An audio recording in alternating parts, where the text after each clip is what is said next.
So Epiphany wants to know about getting a pendulum, where to get them, and do you have to be there physically? It's totally up to you, Epiphany. I can use necklaces. I can use anything that swings. It doesn't matter. If you want to like go on Amazon and find something that draws you, that's fine. If you want to go to a, you know, a metaphysical store and pick one out that you can feel, that's fine. Totally up to you. This is my opinion. Other people will tell you different. So use your own intuition. That's the best arbiter. People will tell you that you have to cleanse your pendulums and all kinds of things. I don't do any of that stuff, but I'm a rule breaker. So I found that it didn't make any difference whether I cleansed it or not. Didn't make any difference whether other people touched it or not. Some people won't let anyone touch their pendulum.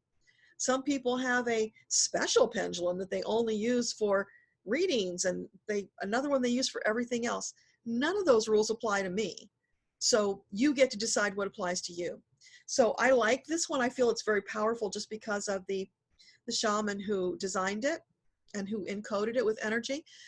But if I don't have this one handy, heck, I've used my car keys.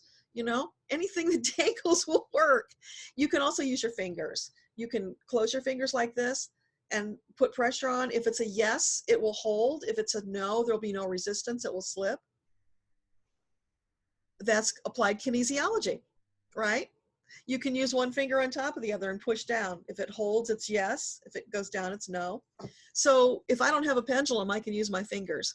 Personally, I don't like the finger method as much. I find that harder to interpret. But the sky is the limit.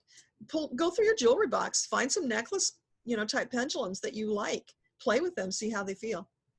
And if you want something special, do that too. I have a lot of them. I bought one that was made with clay from Stonehenge. And it's beautiful. I love it. But I don't tend to use it much because it's just so special. I'm afraid I'm going to break it. So it stays in the box. So what good does that do me, right? I really should get it out more. But then I have this one, which I love so much. So it's all good. But whatever you feel drawn to is perfect. And you can have many. You're welcome.